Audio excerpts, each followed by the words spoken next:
What's good, Commanders fans? So, just wanted to chime in about the Terry McLaurin news per Jordan Schultz. So, Jordan Schultz was the first to report that Terry was not at voluntary OTAs the first time, or like some of the practices, like he stopped showing up because we know Terry was there from the jump. Like we saw the picture with Terry and Debo smiling and laughing and having a good time, and then we saw a clip that the Commanders Twitter page posted of Jaden Daniels throwing a pass to Terry McLaurin. So we know he's been there. Like Marshawn Lattimore, we know he hasn't been there for anything.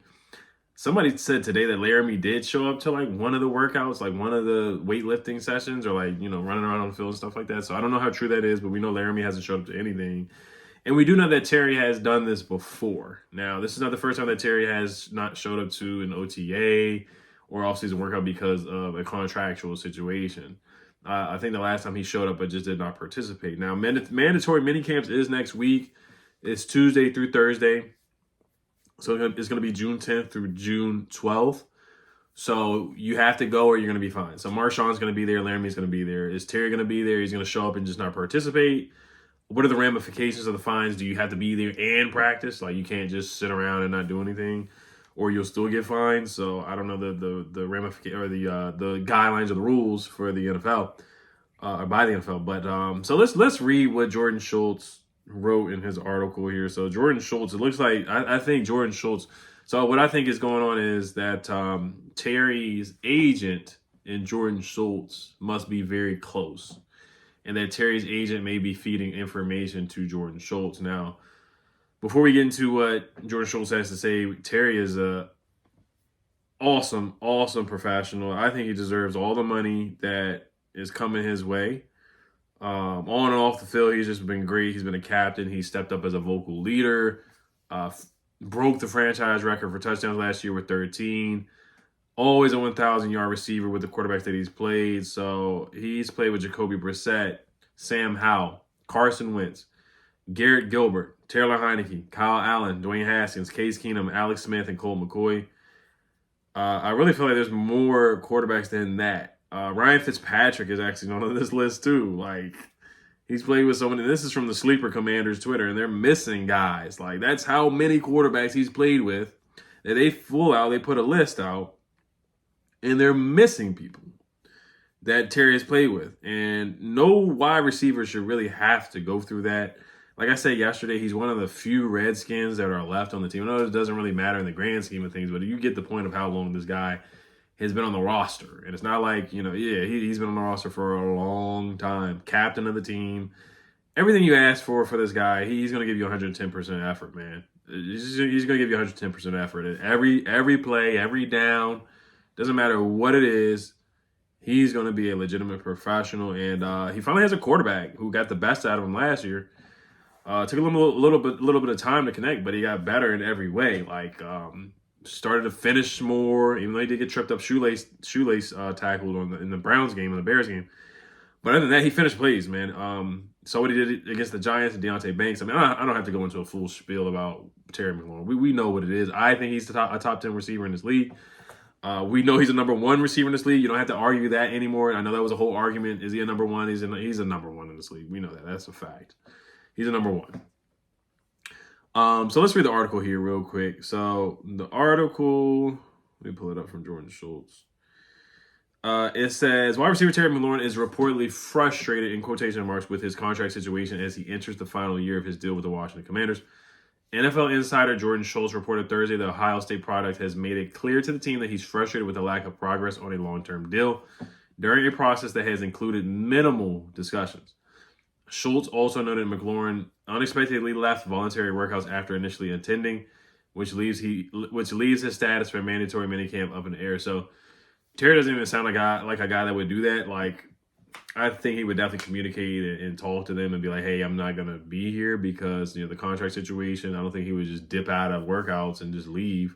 So the article, it does leave some open-ended things, like some things, question marks and stuff like that. But in every negotiation situation, you do have to posture, or you do have to play a hard ball, or you do have to put your foot down in situations, especially in contractual situations. We've seen it with many guys, many players, and just in life too, man. And just in life and business, it's just how it goes in negotiation tactics. And I think this is what's going on.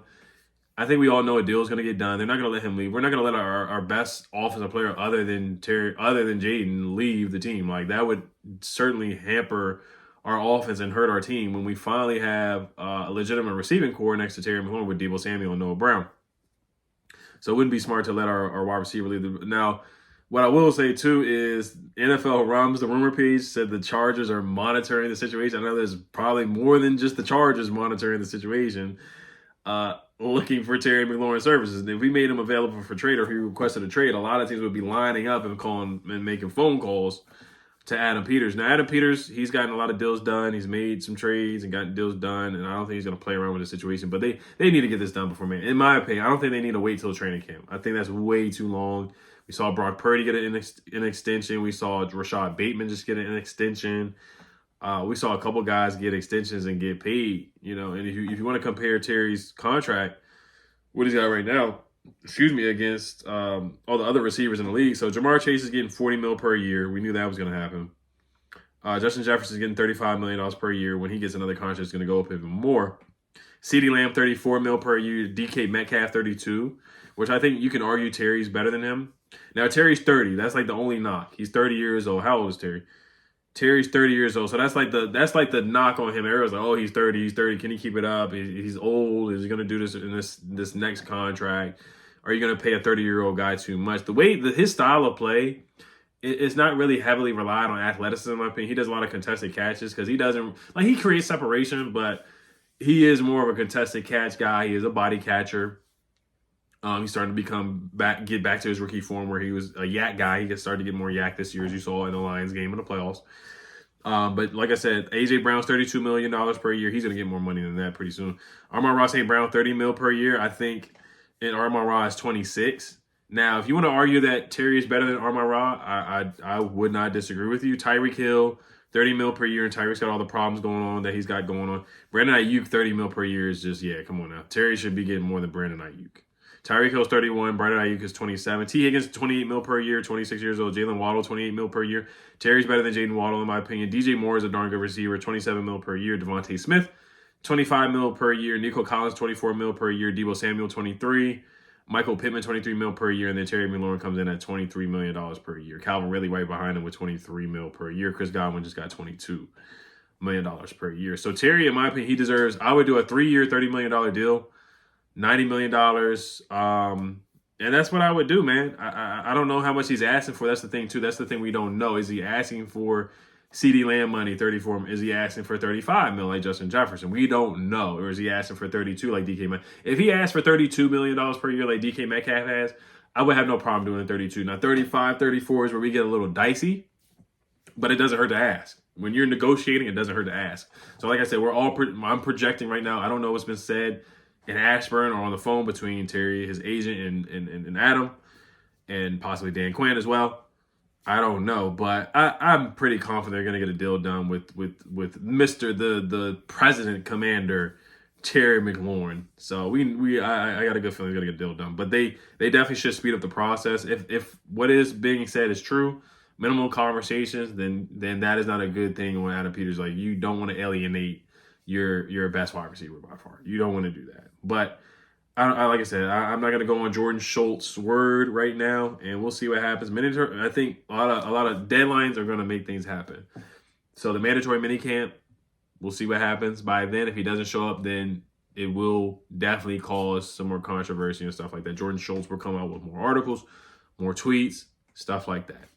We know Jordan Schultz is a fiery guy. I think he got in a fight with Ian Rappaport at Starbucks or something like that. So yeah, it's just a situation to monitor.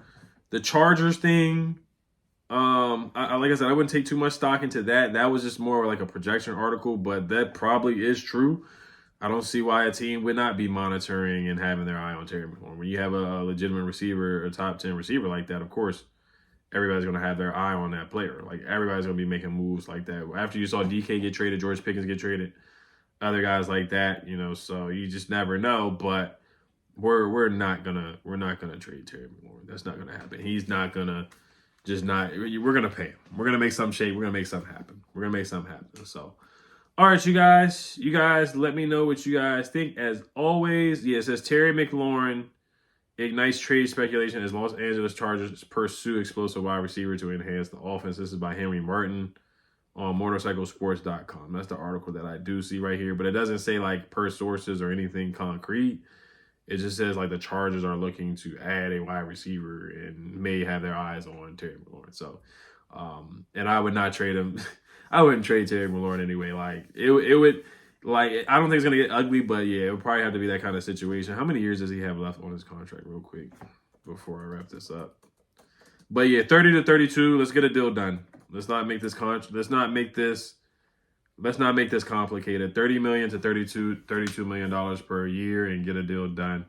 So 2025, he's under contract. 2026, he's under contract too. It's like a void year. Oh, no, actually no, he's an unrestricted free agent in 2026. So he only has 1 year left on this deal, and he wants a new deal, which I totally understand, man. You just had a great year, and you went to the NFC Championship. So, all right, you guys, as always, you guys let me know what you guys think. On a scale of 1 to 10, I'm still not concerned. It's gone from a 0 to, I guess, a 2, because now the national media is really trying to push this out there. Like, Jordan Schultz is definitely going to try to really push this out there a lot.